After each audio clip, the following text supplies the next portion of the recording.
1장 4절에서 8절까지 다 같이 합독하도록 하겠습니다. 한 목소리로 읽습니다. 시작. 그 안에 생명이 있었으니 이 생명은 사람들의 빛이라. 빛이 어둠에 비치되 어둠이 깨닫지 못하더라. 하나님께로부터 보내심을 받은 사람이 있으니 그의 이름은 요한이라. 그가 증거하러 왔으니 곧 빛에 대하여 증언하고 모든 사람이 자기로 말미암아 믿게 하려 함이라. 그는 이 빛이 아니요 이 빛에 대하여 증언하러 온 자라. 아멘. 지난주에 4절 5절은 이미 우리가 살펴봤던 내용인데 한 번 더 다시 점검하는 차원에서 본문으로 선택을 했습니다. 여러분, 지난주에 우리가 나눴던 얘기 가운데 빛의 밝기는 무엇에 따라 차이가 난다고 그랬죠? 빛의 밝기는 뭐에 따라 차이가 나요? 예? 응?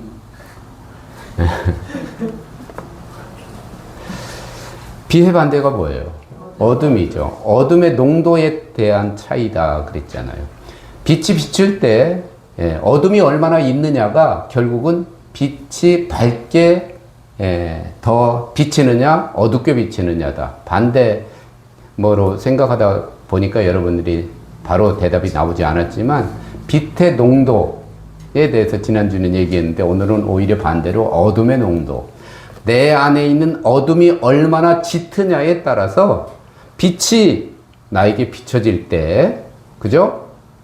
어떻게 내가 그 빛의 밝기를 드러낼 수 있느냐. 지금 밖에 밝기보다 안에가 훨씬 더 어둡죠? 자, 뭘까요? 여기는 어둠이 더 깊다는 거죠. 왜냐하면 이 건물의 그림자나 뭐 등등 여러 가지 때문에 그렇겠죠? 그러니까 우리는 여기서 생각해 볼 수 있는 것은 결국은 내 삶에 예수의 빛이 밝게 비치우고 드러나기 위해서는 어떻게 해야 돼요? 어둠을 물리치는 수밖에 없어요. 어둠을 몰아내는 수밖에 없어요. 성경은 어둠이 뭐라고 그래요? 바로 마귀의 권세, 마귀의 영이다. 이렇게 어둠의 권세. 그렇게 성경은 그렇게 표현하고 있잖아요. 그러니까 여러분들이 얼만큼 마귀의 세상적인 이 권세에 붙들려 있느냐에 따라서 내 삶에 뭐가 다르다. 빛의 밝기가 달라진다. 라고 하는 사실을 우리가 한번 점검해 보고 싶었어요. 자, 그러면 믿음의 크기는 무엇에 따라 차이가 날까요? 믿음의 크기. 믿음에도 분명히 크기가 있겠죠? 다르겠죠? 근데 그 믿음의 크기는 뭐에 따라 변수가 나타날까요? 믿음의 반대는 뭐예요? 불신이죠, 불신. 그런데 성경은 예수님께서도 그러고 말씀하실 때 믿음이 뭐한 자요? 없는 자요, 작은 자요, 뭐 등등 이렇게 표현해요. 그러면 그리고 나서 예수님께서 뭐라고 얘기하셨냐면 믿음이 없는 자요, 믿음이 작은 자요. 왜? 뭐 하느냐? 의심하느냐 그랬어요. 그러니까 내 믿음의 크기는 뭐에 따라 달라지는 거예요? 얼마나 내가 의심하느냐? 의심하지 않느냐에 따라서 내 믿음의 크기가 달라진다는 거예요. 그러니까 우리가 하나님의 말씀을 얼마나 순전하게 믿고 그대로 받아들이느냐, 아니면 그 말씀을 우리가 믿지 못하고 의심하고 있느냐에 따라서 내 삶 속에 믿음의 크기가 달라질 수 있다는 사실을 우리가 생각해 볼 수 있다는 거예요. 자, 그러면 여러분, 우리의 믿음은 얼마나 커야 할까요? 얼마큼 자라가야 되는 거예요? 한번 그런 거 생각해 본 적 있어요? 우리가 믿음 많이 얘기하잖아요. 좋은 믿음, 큰 믿음, 성장하는 믿음, 그죠? 인정받는 믿음, 살아있는 믿음, 뭐 등등 믿음에 대해서 얘기를 많이 하고 있는데, 여러분, 우리의 믿음은 얼마나 커야 되는 거고 얼만큼 자라가야 될까요? 왜 대답을 안 해요? 여러분, 한번 이거 생각해 봅시다. 여러분, 임계점이라는 말 알죠? 임계점이 뭐예요? 예? 넘어가는 지점. 그죠. 다른 데로 넘어가는 지점. 그러니까 어떤 물체가 다른 물체로 전환하는 그 전환점, 그걸 임계점이라고 그래요. 그래서 물이 끓는다. 물은 뭐예요? 액체가. 뭘로 변할 때? 기체로 변하는 그 전환점, 그걸 임계점. 그러니까 물이 끓는 온도가 몇 도예요? 100도. 그러니까 99.9도에서 물이 끓을까요? 안 끓을까요? 안 끓어요. 믿음도 마찬가지라는 거예요. 우리의 믿음이 어디까지 자라가야 되느냐? 우리의 믿음이 얼만큼 성장해야 되느냐? 그 기준이 뭐냐? 임계점이 있다는 거예요. 믿음의 임계점이 있어요. 그러니까 반드시 전환점, 임계점에 도달해야만 이 물체가 저 물체로 바뀌는 것처럼 우리의 삶의 믿음의 분량, 믿음의 임계점에 우리가 도달하지 않으면 우리의 삶의 변화가 일어날 수 있다, 없다? 없어요. 우리의 삶의 역사는 언제 일어나느냐? 내 믿음이 임계점까지 도달할 때 거기서부터 일어나는 거예요. 그러니까 믿음은 그 임계점을 채우는 데까지 성장할 수 있어야 된다는 거예요. 그게 굉장히 중요하죠. 성경은 그렇게 직접적으로 말하지는 않지만 우리에게 그런 부분에 대해서 많이 권면하고 있는 것을 볼 수가 있어요. 그래서 로마서 12장 3절 말씀에 보면 믿음의 무엇대로? 분량대로라는 말이 있어요. 믿음에도 분량이 있는 거예요. 그러니까 믿음에도 분량이 있단 말이죠. 이 믿음의 분량은 구원받는 믿음이 아니에요. 이거 착각하지 마세요. 자, 이 믿음의 분량 할 때 이 믿음은 구원받는 믿음이 아니에요. 역사하는 믿음이에요. 역사하는 믿음이라. 이게 그러면 구원받는 믿음도 다 분량이 달라? 이렇게 우리가 의문을 던질 수 있는데 그렇지 않아요? 구원받는 것은 어차피 내가 하는 거예요? 아니면 하나님이 하시는 거예요? 하나님이 하시는 거예요. 은혜로 되는 거예요. 내가 하는 게 아니에요. 내가 성장시킨다고 해서 그 믿음을 통해서 내가 구원받는 게 아니라 하나님의 은혜로 주어지는 그 믿음을 통해서 우리는 구원받기 때문에 그 믿음에 분량할 때 그 믿음은 구원의 믿음이 아니고 우리의 삶에 역사가 일어나게 하는 믿음이라는 사실을 우리가 오해하면 안 돼요. 이런 부분이 사소하고 아주 하찮은 것 같지만 사실은 이단들이 이런 데서 살짝 바꿔가지고 해석하다가 문제를 일으키잖아요. 그래서 우리가 성경의 전반적인 맥을 잘 이해하면서 우리가 말씀을 받아들이지 않으면 큰일 난다. 그래서 아까도 얘기했지만 로마서 12장 3절에서는 믿음의 분량에 대해서 얘기하고 있는데 재미있는 표현이 있어요. 그 앞에 믿음의 분량, 어떤 믿음의 분량이라고 얘기하는지 혹시 기억하는 사람? 믿음의 분량은 분량인데 어떤 믿음의 분량이에요? 모르면 빨리 찾는 센스가 있어야 돼요. 왜 가만히 있어요? 12장 3절. 전사님은 성경을 찾아야지 그거 하지 마세요. 검색하는 거는 내가 성경을 자꾸 찾아서 알려고 해야지 검색해서 하는 것은 그거는 유사시에.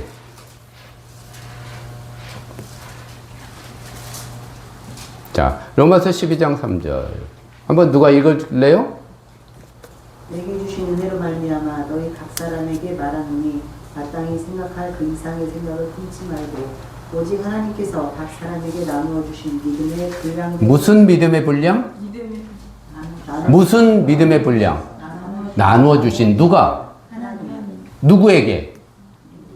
우리 아니에요. 거기 보니까 우리라고 안 했어요. 각 사람이에요. 믿음의 분량은 각각 뭐하다? 다르다는 거예요. 그걸 알아야 돼요.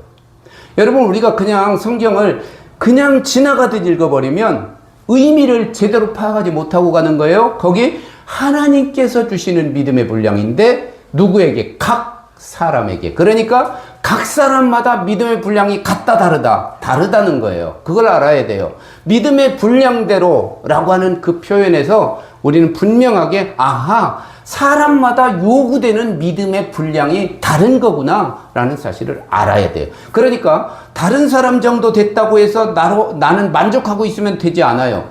그 사람은 거기가 임계점일 수 있지만 나는 그 이상의 임계점일 수 있고 하나님이 원하시는 믿음의 분량일 수 있다는 거예요. 그래서 여러분들 이 믿음의 분량이 충족될 때 여러분의 삶에 뭐가 일어난다? 역사가 일어나는 거예요.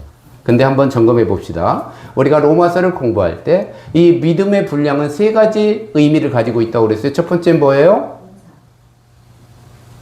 두 번째는 그러면? 세 가지라고 그랬는데. 첫 번째 은사, 두 번째 은사, 세 번째, 은사가요? 자, 이 믿음의 분량이라고 할 때 세 가지 의미가 숨겨져 있어요. 첫 번째는 위치예요. 위치. 여러분, 하나님이 그 사람에게 믿음의 분량을 주실 때 그 사람이 어디에 있어야 하는지를 생각하면서 믿음의 분량을 주신다는 거예요. 그 사람의 포지션이란 말이에요. 포지션. 그것은 장소적인 포지션도 되지만 뭐예요? 하나님 앞에서 맡은 역할의 포지션일 수도 있겠죠. 어쨌든 이 위치. 두 번째 뭐예요? 역할이에요. 그 위치에서 그 역할을 해야 할 믿음의 분량을 주시는 거예요. 그 다음에 세 번째는 기능이에요. 자, 그 위치에서 그 역할을 통해 기능을 나타낼 수 있을 만큼 그 사람에게 믿음의 분량을 주시는 거예요. 우지에게는 그 믿음의 분량을 주시는 거예요. 손민숙 집사님은 그 믿음의 분량을 주시는 거예요. 또 석근이에게는 그 믿음의 분량을 주시는 거예요. 여러분 그거 알아야 돼요.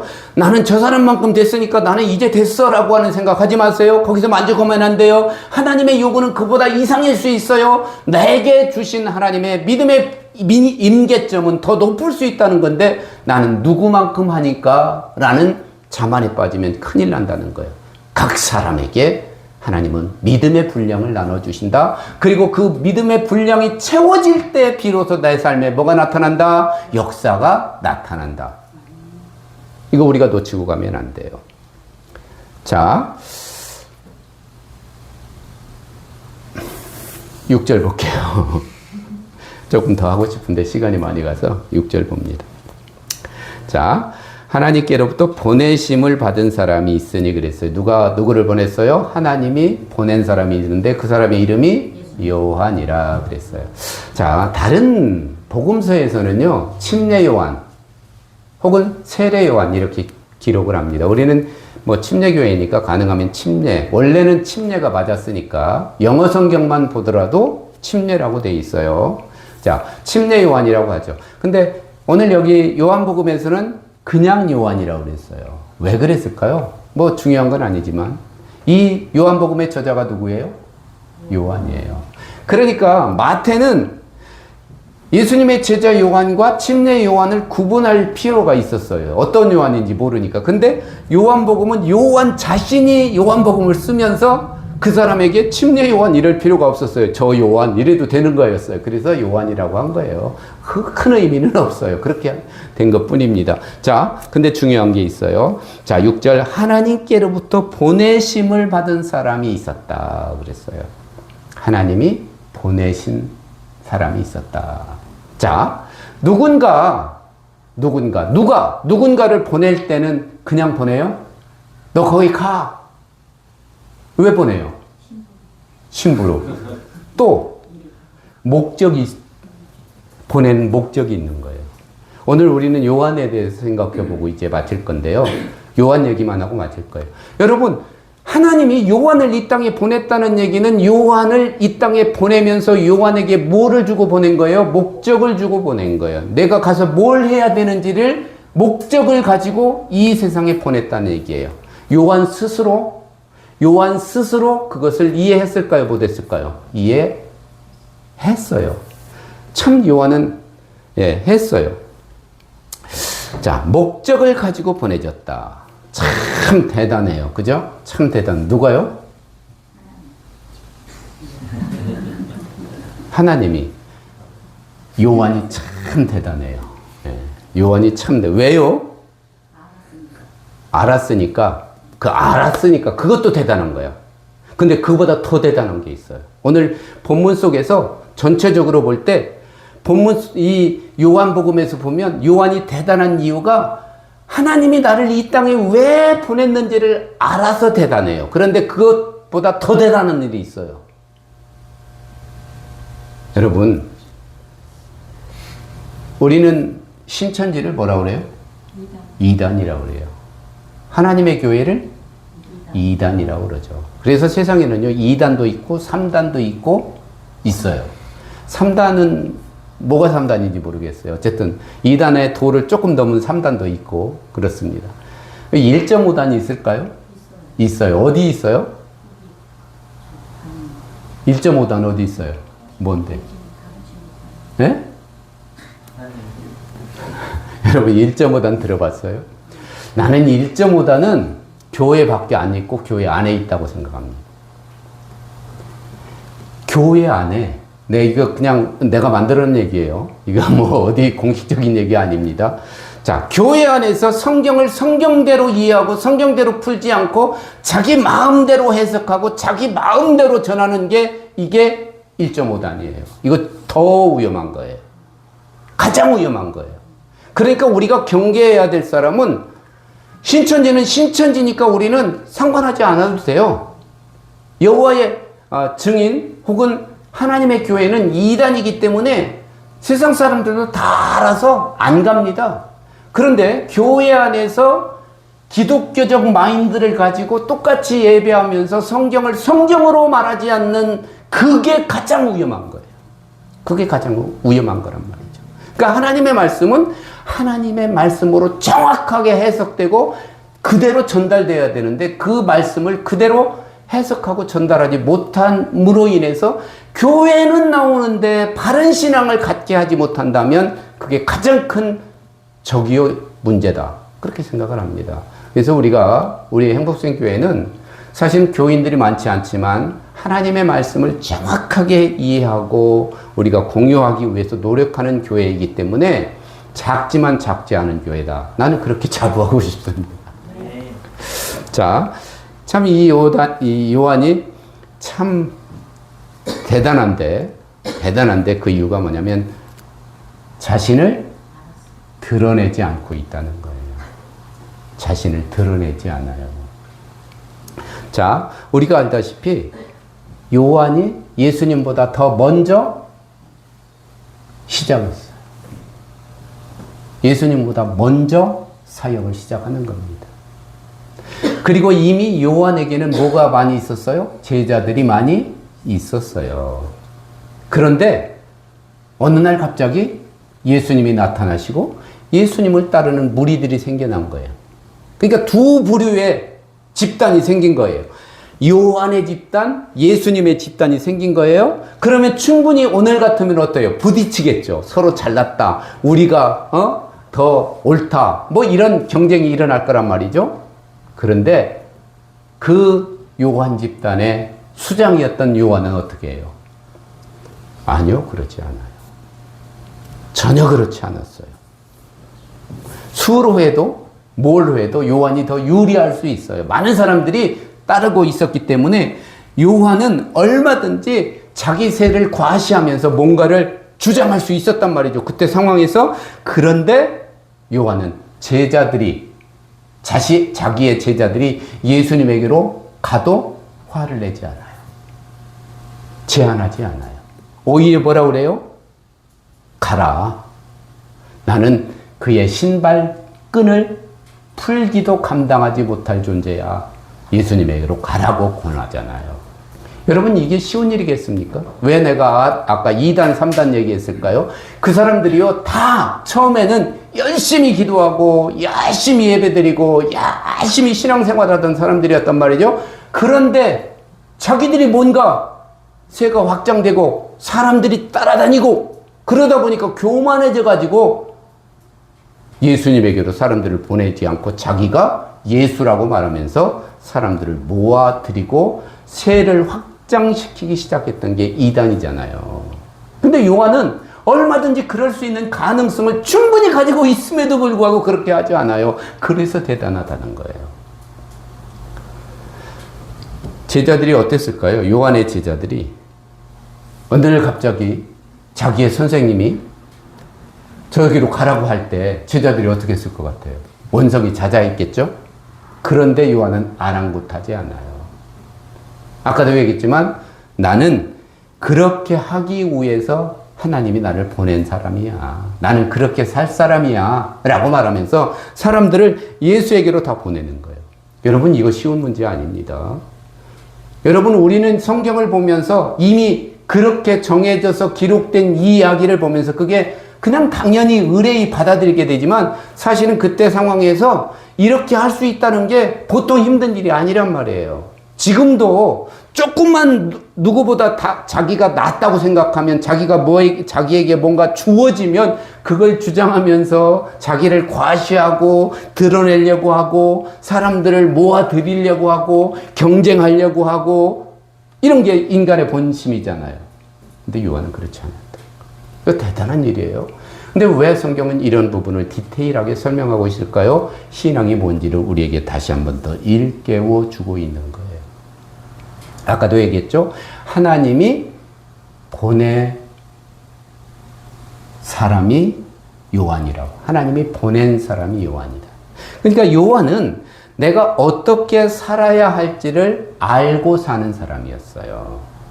어떻게 살아야 할지를 알고 사는 사람. 다시 말하면 소크라테스가 얘기했던 것처럼 너 자신을 아는 사람이었다는 거.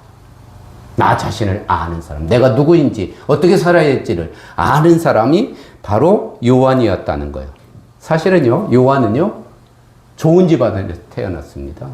요한의 집안이 굉장히 좋았어요. 그런데 요한이 입고 있는 옷이 어떤 거였어요? 요한의 옷. 약대 털옷, 가죽옷. 그죠? 약대는 그냥 낙타라고 생각하면 됩니다. 낙타 가죽 봤습니까? 여러분, 낙타 가죽 형편없어요. 근데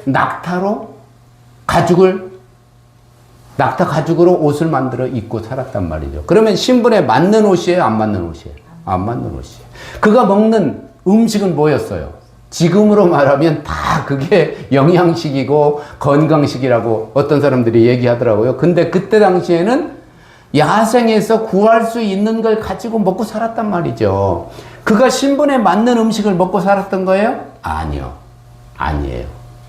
그는 충분히 좋은 옷을 입으면서 좋은 음식을 먹으면서 편안한 가정에서 살 수 있는 충분한 그런 형편을 가지고 태어났단 말이죠. 그럼에도 불구하고 자신이 어떤 사람인가를 알았기 때문에 그는 일부러 가난한 사람들이 입는 약대 털옷을 입고 일부러 거지들이나 먹는 야생에서 구하는 그런 것들을 음식 삼으면서 살았어요.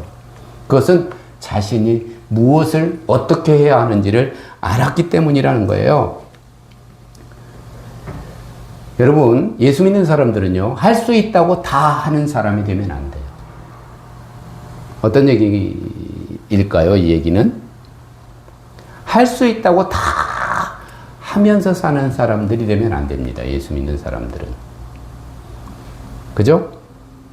내가 예수를 믿는 사람이고 따르는 사람이기 때문에 복음의 본을 보이기 위해서 자신이 할 수 있는 일도 복음의 방해가 된다고 생각하면 과감하게 내려놓고 본이 안 된다고 생각하면 포기할 줄 아는 삶을 사는 사람이 예수 믿는 사람이야.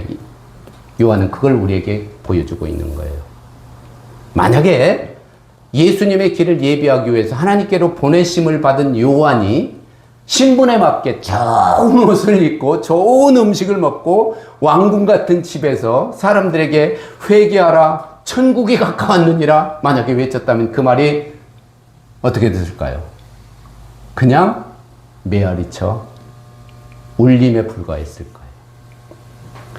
여러분, 침례 요한이 회개하라 천국이 가까웠느니라 하면서 한 얘기가 뭔지 아십니까? 무슨 얘기했는지 성경 속에서 여러분 기억하고 있는 내용이 있어요? 어떻게 하라? 회개하라 천국이 가까웠느니라. 회개하는 것은 어떻게 하는 거야?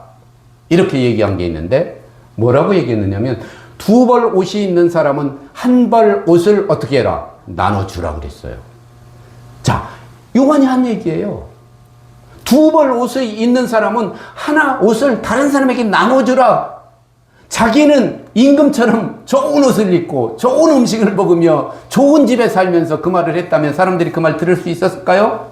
아니요. 본의 안 되는 얘기였단 말이죠. 그렇기 때문에 그는 일부러 약대 털옷을 본인 스스로 선택하고 입고 다녔어요. 하나님이 나를 왜 이 땅에 보내셨는지 목적을 충분히 이해하고 있었기 때문에 그 목적을 이루기 위해서 그리고 본이 되는 삶을 살아가기 위해서 자신이 할 수 있음에도 불구하고 포기할 줄 알았던 사람, 그 사람이 바로 요한이었단 말이에요. 그게 우리에게 오늘 시사하는 바가 커요. 교회에게 시사하는 바가 큰 겁니다. 무조건 좋은 건물 짓고 좋은 시설을 가지고 뭐 세상보다 더 좋은 환경 속에서 아늑하게 우리가 신앙생활 하자라고 하는 게 아니라 가능하면 사람들에게 누가 되지 않고 본이 되는 삶을 살기 위해서 양보할 것 양보하고 포기할 것 포기하면서 살 줄 아는 이 마음, 이게 믿음이란 말이에요.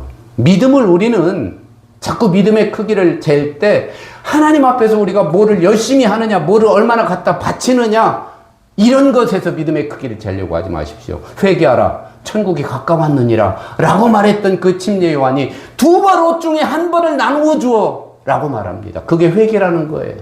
그게 주님의 마음을 회복하는 거란 말이죠. 그게 믿음이라고 우리에게 강조해 주고 있는 거예요. 우리는 이런 부분에서 생각해야 될 부분들이 참 많은 것 같아요. 저도 사실 원주에 있을 때만 해도 골프도 치고 예전에 그 어렸을 때부터 당구도 많이 쳤습니다. 친구가 당구장을 했기 때문에 당구장에서 살았을 때가 있었습니다. 근데 어느 날부터 제가 골프를 치러 다니다가 느낀 게 있어요. 야, 이게 복음을 전하는 목회자로서는 전혀 도움이 되지 않는, 본이 되지 않는 일이구나 라고 생각하고 그 이후 결단하고 한 번도 골프채를 잡은 적이 없어요. 이게 꼭 모든 사람이 나처럼 해야 된다는 얘기를 하는 건 아니에요. 그러나 사람마다 믿음의 분량이 있고 사람마다 나눠주신 믿음의 분량대로 살아야 할 역할이 있기 때문에 본인 스스로 생각할 때 이거는 복음을 전하는데 누가 되는 일이구나, 본이 되지 않는 일이구나 라고 생각하면 과감히 요한처럼 포기하고 내려놓고 할 수 있는 것도 안 할 줄 아는 그런 지혜가 우리들에게 필요할 거라고 저는 믿습니다. 하나님은 요한을 그렇게 살라고 보내셨어요.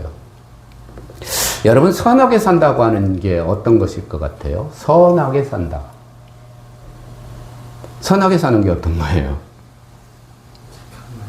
여러분은 선하게 살고 있나요? 기준으로 산다. 예? 하나님의 기준. 하나님의 기준으로 산다. 혹시 또 뭐 다른 표현, 굉장히 좋은 표현인데, 어떤 사람이 예수님에게 그렇게 말했어요. 선한 선생님이요 라고 했어요. 그러니까 예수님이 그 사람에게 뭐라고 그랬어요? 하나님하고. 오케이, 그거예요. 왜 나를 선하다 하느냐? 오직 선하신 분은 하나님밖에 없는데 왜 나를 선하다고 하느냐라고 했어요. 하나님밖에 선이 없어요. 그렇다고 하는 선의 기준이 뭐라는 거예요? 하나님이라는 거예요. 그러니까 아까 하나님의 기준대로 사는 거다, 그 말도 맞아요. 그 말도 맞아요. 선하게 산다고 하는 것은 하나님의 기준, 하나님의 의도대로 하나님이 나를 보내신 목적대로 사는 게 선하게 사는 거예요. 다시 하나님의 의도대로 사는 게 선하게 사는 거란 말이에요. 그게 뭐 하는 거예요? 잘 사는 거예요. 우리는 잘 산다 그러면 부자로 사는 걸 잘 산다 그러죠. 너 오늘 요즘 잘 살고 있냐? 나 요즘 잘 먹고 잘 살아. 이 얘기는 나 그냥 괜찮게 걱정 없이 넉넉하게 살고 있어, 이 얘기잖아요. 근데 성경적으로 잘 산다고 하는 건 뭐냐면 하나님이 나를 이 땅에 왜 보내셨는지 요한처럼 그 사실을 알고 그 의도대로 목적대로 사는 게 잘 사는 거예요. 여러분, 잘 살고 있나요? 잘 살아야 되겠죠? 믿음의 분량대로 말이에요. 하나님은 우리에게 위치와 역할과 기능을 주셨어요. 그리고 그 위치와 역할과 기능의 임계점이 충족될 때 우리의 삶에 역사가 일어날 것을 이미 계획하셨어요. 우리의 삶에 만약에 아무런 변화도 일어나지 않고 역사가 나타나지 않고 있다면 내 믿음의 분량의 임계점을 채우지 못하고 있는 까닭일 수도 있어요. 기도해 봐야 돼요. 나를 점검해 봐야 돼요. 하나님이 요구하시는 믿음의 분량을 나는 충분히 충족시키는 삶을 살아가고 있는지 자신을 알아봐야 돼요. 오늘 요한은 충분히 그걸 알고 있었단 말이죠. 그래서 드러내지 않아요. 그래서 제자들이 다 떠나가도 오히려 가라고 그 사람들을 응원해줘요. 그러면서 하는 말이 나는 예수님의 신발끈을 풀기도 감당하지 못할 아주 지극히 낮은 자라고 자신을 포기하며 낮추는 모습으로 세상 사람들에게 보여주는 삶을 살고 있잖아요. 일부러 낙태 털옷을 입으며 음식도 거지들이나 먹는 음식을 일부러 먹으면서 복음의 본을 보이기 위해서 하나님의 의도를 충분히 드러내는 삶을 살기 위해서 잘 살기 위해서 말이에요. 여러분 잘 사는 저와 여러분이 되기를 바랍니다. 잘 살아보자고요. 그게 잘 사는 거예요, 여러분. 잘 사는 거의 반대는 뭘까요? 못 사는 거. 그죠? 예. 소리는 안 냈지만, 예. 누구 입술 속에서 나는 못 사는 거 이 얘기 들었어요. 못 사는 거. 근데요. 그죠? 잘 사는 거 반대는 못 사는 거죠. 근데 성경적으로는요. 저는 그렇게 정의하고 싶어요. 잘 사는 거의 반대는 존재하는 거다. 존재하는 거. 그냥 존재하는 거예요. 의도가 있고 목적이 있는데 그 의도와 목적을 외면한 채 그냥 존재하고 있는 사람은 잘 사는 사람 아니에요. 하나님 앞에서 온전한 사람 아니에요. 믿음의 사람 아니에요.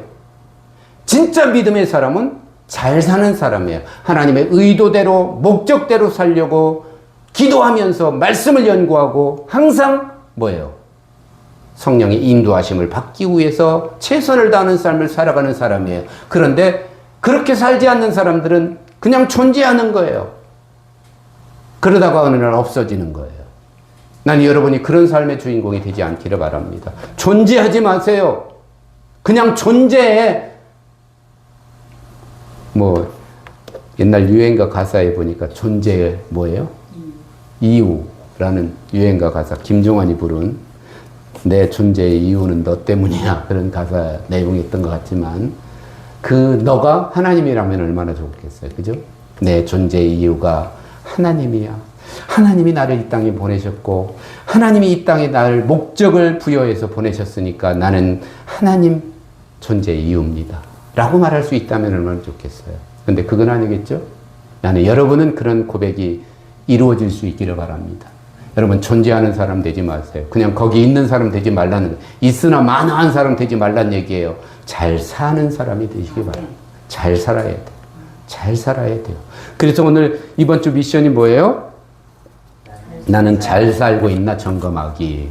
그래서 그렇게 낸 거예요. 잘 살고 있나.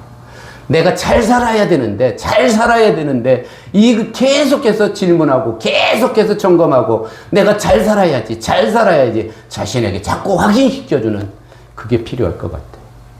주님의 복음을 위해서라면 내가 포기할 것 포기하고 또 내가 싫어도 내가 어려워도 기꺼이 그 길을 갈 줄 아는 잘 사는 믿음의 주인공이 될 때 하나님께서 은혜로 여러분의 삶을 인도해 주실 줄로 믿습니다.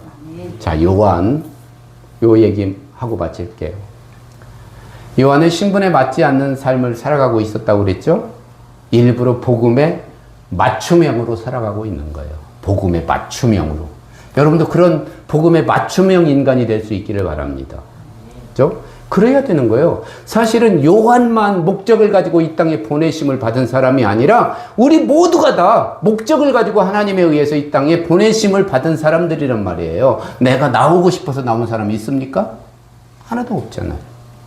성경은 뭐라고 얘기해요? 누가 나를 낳았다고 그래요? 아니, 성경도 그렇게 얘기하지만 여러분 세상적으로 아버지가 낳았어요? 엄마가 낳았어요? 아버지가 낳았다고 그러잖아요. 그리고 누가 나를 길러요? 어머니 나를 기르실제. 아버지 나를 낳으시고 어머니 나를 기르실제. 이게 성경적입니다. 사실은. 성경에 보니까 아버지가 낳았다고 그러잖아요. 아버지가 낳았다고. 자, 어쨌든 하나님이 이 땅에 우리를 태어나게 하실 때 목적 없이 태어나게 한 존재가 아무도 없다는 사실을 우리는 알아야 되는데 목적이 있어서 나를 그 목적에 사용하려고 하나님이 보내셨다면 그 목적을 이룰 수 있는 조건을 갖추어서 태어나게 하셨을까요? 그죠? 그렇습니다. 아주 잘했어요. 질문. 참 잘했어요. 질문 잘했어요. 참 대답 참 잘했어요. 질문도 잘하고 대답도 잘했어요. 내가 이 부분을 강조하는 이유가 있을 것 같아요. 요한은 하나님이 보내신 그를 통해서 예수를 빛을 믿게 하기 위한 목적을 가지고 이 땅에 왔기 때문에 그렇게 준비시켜 이 땅에 오신 거예요. 자, 우제는 하나님이 그 목적을 가지고 살으라고 그렇게 만든 거예요. 석근이 하나님이 너무너무 사랑하기 때문에 석근이를 통해서 하나님이 이 땅에 증거되게 하는 삶을 살게 하기 위해서 그렇게 하신 거예요. 아멘입니까? 아멘. 그렇다면 조금 극단적인 표현으로 어떤 사람이 태어날 때 송명희 시인처럼 내성마비로 태어난 것은 그 사람은 그 모습 그대로 하나님의 목적을 이루게 하기 위해서 그렇게 태어나게 하셨어요. 아멘입니까? 요한이 그랬고 송명희 시인이 그랬고 석근이도 우제도 여러분 한 사람 한 사람이 다 그랬어요. 그렇다면 여러분 우리가 여기서 이 적용을 끝내면 안 돼요. 어떤 사람은요 부자로 하나님됨을 증거하고 복음을 확장시켜 나가게 하기 위해서 부자 되게 하신 거예요. 그러면 가난한 사람은 부자를 거기에 적용시키는 것은 아멘이 되는데 가난한 사람을 거기에 적용시키려고 해보니까 아멘이 잘 안 되죠. 이게 문제인 거예요. 내가 뭐라고 그랬어요? 믿음에 뭐가 있다? 분량이 있어요. 위치와 역할과 기능이 있어요. 다 부자겠습니까? 다 부자가 세상 속에 다 부자면 가난한 사람에게 가가지고 부자가 얘기한들 그 말이 통해 안 통해? 안 통해요. 가난한 사람이 자기의 아픔도 쓰러림도 실패도 경험을 말하면서 함께 할 때 그 사람의 마음의 변화가 일어나게 하기 때문에 가난한 사람도 있는 거란 말이죠. 가난한 사람은 그 모습 그대로 하나님 앞에 목적대로 쓰임받을 수 있고 잘 살 수 있는 거예요. 병든 사람. 여러분도 제가 여러분에게 기도 제목 기도 부탁드려가지고 우리 누나가 1년 전에 암이었다는 거 잘 알고 있잖아요. 근데 그 누나가 얼마나 요즘 열심히 하는 전도도 열심히 하고 다 열심히 전도해요. 근데 병자들에게 옛날에는 전도할 엄두도 나지 않았대요. 아픈 사람들에게. 근데 지금은 아픈 사람들에게 가가지고 전도하는데 자기의 경험치를 가지고 전도하는 거예요.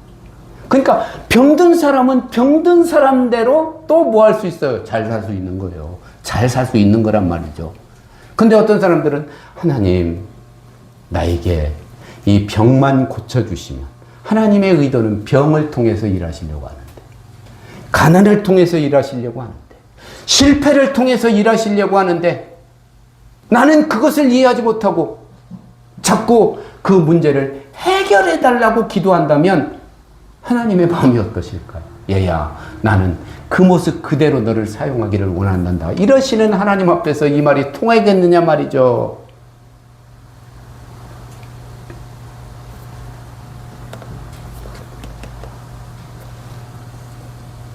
하나님은 우리에게 은혜를 주십니까? 자, 그러면 하나님이 주신 가장 큰 은혜가 뭘까요? 네? 은사? 네? 구원해 주신 거. 정답이야, 정답. 지금 다 좋은 얘기예요, 다 좋아요. 이게 다 맞는 얘기예요. 근데 이 다 맞는 이 얘기가 누구 안에서 가능한 얘기였어요? 누구 안에서? 예수 안에서. 그러니까 하나님이 우리에게 주신 은혜가 뭐라고 했어요? 값없이 주시는 선물. 그 선물 중에 가장 큰 선물이 누구예요? 예수잖아요.